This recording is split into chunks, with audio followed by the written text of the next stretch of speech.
اپنے دلوں کو صاف رکھے، کھول دے دلوں کو۔ ہاں غلطی ہو گئی، انسان ہی تو ہے، انسانوں سے ہی غلطی ہو سکتی ہے، تو معاف کر دے اور آگے بڑھنے کی کوشش کرے۔ جو بندہ کسی کے رنج کو، کسی کے غم کو، کسی کی عداوت کو اپنے دلوں میں سنبھال کر رکھتا ہے، نہ وہ خود کامیاب ہوتا ہے، نہ وہ دوسروں کو کامیاب دیکھنے کی خواہش رکھتا ہے۔ تو معاف کرنے کی عادت ڈالے، یہ عادت بہت پیاری ہے۔ قرآن پاک میں اللہ رب العزت کیا ارشاد فرماتے ہیں؟ وَالْكَاظِمِينَ الْغَيْظَ وَالْعَافِينَ عَنِ النَّاسِ وَاللَّهُ يُحِبُّ الْمُحْسِنِينَ۔ یہ آیت بہت ہی بہترین آیت ہے۔ اس آیت میں بتلایا گیا ہے کہ اگر آپ اپنے غصے کو کنٹرول میں رکھتے ہو، اپنے غصے کو پی جاتے ہو اور لوگوں کو معاف کرتے ہو ان کی غلطیوں پر، واللہ یحب المحسنین، تو جان لیجئے کہ اللہ رب العزت آپ لوگوں سے بہت محبت کرتے ہیں۔ جو لوگ بدلہ لے سکتے ہیں، ہے ان کے پاس طاقت، ہے ان کے پاس ہمت، وہ اپنا بدلہ لے سکتے ہیں، اس کے باوجود بھی اللہ کے لیے وہ معاف کر دے کسی کو۔ الحب فی اللہ والبغض فی اللہ، اللہ ہی کے لیے محبت کرتے ہیں لوگوں سے، اللہ ہی کے لیے دشمنی کرتے ہیں لوگوں سے۔ ایسا اگر ہمارا مزاج بن جائے تو یاد رکھو واللہ یحب المحسنین کہ ہم دعوے دار ہیں۔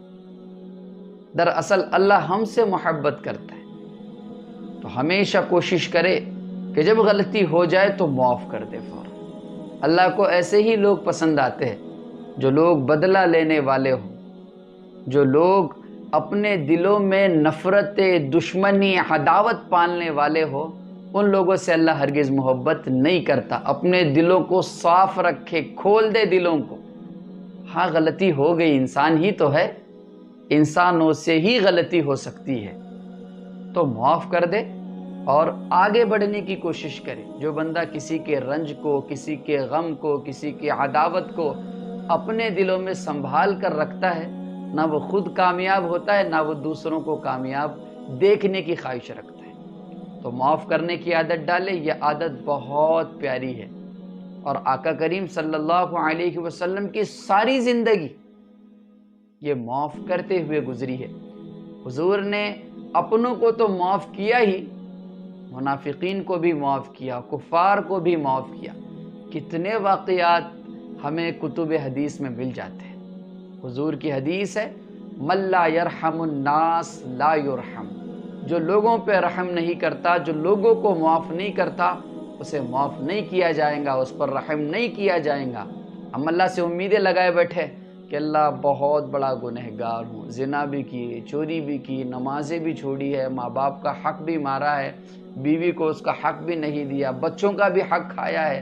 اتنے تمام گناہ ایک انسان اپنے سر پہ لے کر چل رہا ہے، اور امید کیا ہے کہ اللہ معاف کرنے والا ہے، اللہ جنت میں داخل کروانے والا ہے، یہ امیدیں ہیں۔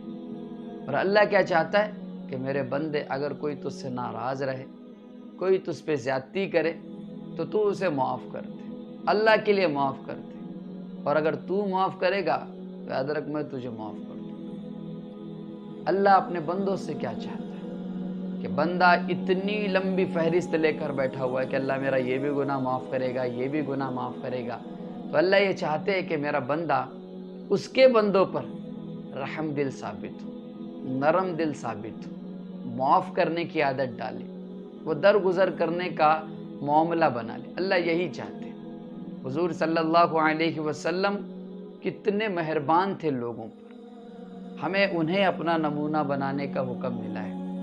عبداللہ ابن ابی ابن سلول، اتنا بدبخت شخص، رئیس المنافقین، جس نے کوئی کسر نہیں چھوڑی حضرت محمد صلی اللہ علیہ وسلم کو تکلیف پہنچانے میں، کوئی کسر نہیں چھوڑی۔ جب بھی موقع ملتا یہ حضور کو تکلیف ضرور پہنچاتا، اور یہ اپنے برے کاموں میں کامیاب بھی رہا ہے۔ آپ دیکھ لیجئے، اما عائشہ صدیقہ رضی اللہ عنہا پر جب تہمتیں لگی تو یہ شخص سب سے آگے تھا، یہ چیمی گوئیاں کر رہا تھا، لوگوں کے کان بھر رہا تھا کہ آپ ہی بتاؤ، ایک لڑکی، ایک نوجوان لڑکی ایک شخص کے ساتھ ساری رات بھر ٹھہری ہو اور اس کے ساتھ کوئی گناہ نہ ہوا ہو، ایسا ہو سکتا ہے؟ یہ باتیں کرنے لگا۔ اب آگے بڑھتے ہم جنگ احد کی طرف۔ جنگ احد میں اس نے کیا معاملہ کیا ہے؟ بزدلوں کی طرح اس نے کام کیا ہے۔ آقا کریم صلی اللہ علیہ وسلم نے 700 بہادر لوگوں کا ایک مجمع لے کر جنگ احد میں پہنچے، اور عبداللہ ابن ابی ابن سلول اپنے ساتھ 300 لوگوں کو لے کر حضور صلی اللہ علیہ وسلم کے قافلے میں شامل ہونے کے لیے آیا تھا۔ لیکن جب اس نے کفار کی فوج دیکھی، وہ یہ سمجھ گیا کہ اب ہمیں بچانے والا کوئی نہیں ہے، تو اپنے 300 لوگوں کو لے کر واپس چلا گیا۔ بتاؤ کیا آپ ایسے شخص کو معاف کرو گے جس نے آپ کی بیوی پہ تہمتیں باندھی تھی، جس نے میدان جنگ میں آپ کا ساتھ چھوڑ کر وہ اکیلا چلا گیا تھا؟ کیا آپ ایسے شخص کا ساتھ دو گے؟ کیا آپ ایسے شخص کو معاف کرو گے؟ لیکن قربان جائے حضرت محمد مصطفیٰ صلی اللہ علیہ وسلم پر جب یہ بدبخت کمبخت مرا، اس وقت آپ صلی اللہ علیہ وسلم نے نہ صرف اس کو معاف کیا بلکہ اس کی جنازے کی نماز بھی پڑھائی۔ یہ ہوتے ہیں اخلاق، اور ہمیں اسی طرح کے اخلاق بنانے ہیں۔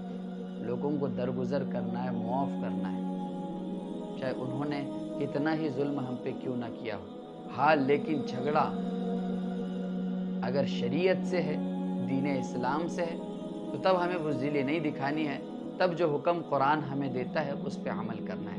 اس لیے میں نے شروع میں کہا الحب فی اللہ والبغض فی اللہ، محبت اللہ کے لیے، دشمنی، نفرت، عداوت صرف اور صرف اللہ کے لیے۔